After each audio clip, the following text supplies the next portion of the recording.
Now, can you believe that you are now the man that you would like to be, though at the moment of your assumption, reason denies it, and your senses deny it? Can you really conceive a scene which, if true, would imply the fulfillment of your dream?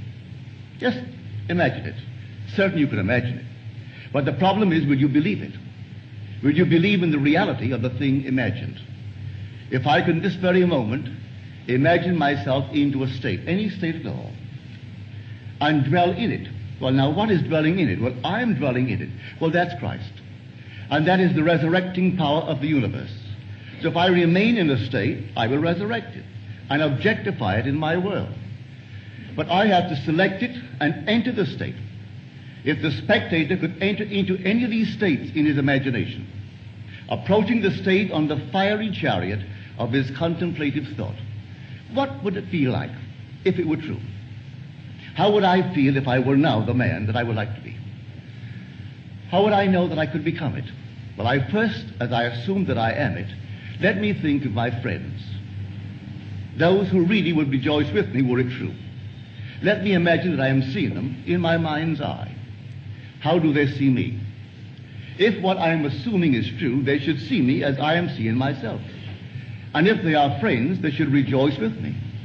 So let me now assume that I am seeing, reflected on the face of a friend, that which, if I saw it, would imply he sees in me that which I have assumed that I am. Will that work? Try it.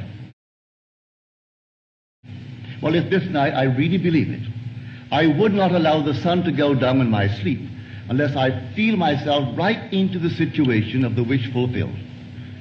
It need not a wish for myself. It could be a wish for a friend, for everyone in my world, because Christ dwells in all, and Christ is the true identity of every man.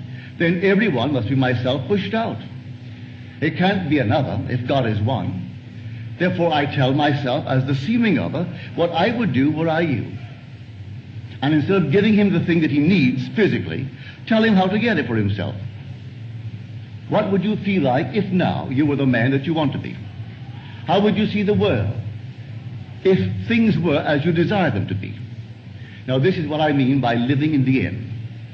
Robert Frost, just the year before he departed this sphere, he wrote this story for Life magazine. And he said the founding fathers did not believe in the future. What a shock that they did not believe in the future. They believed it in.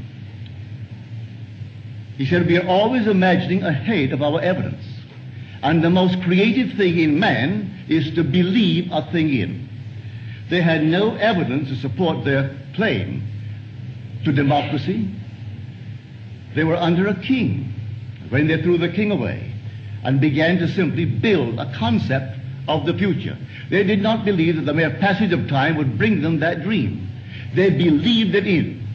And these men believed implicitly in the Word of God. And they believed that if I know what I want, when I pray, believe that I have received it, and I will.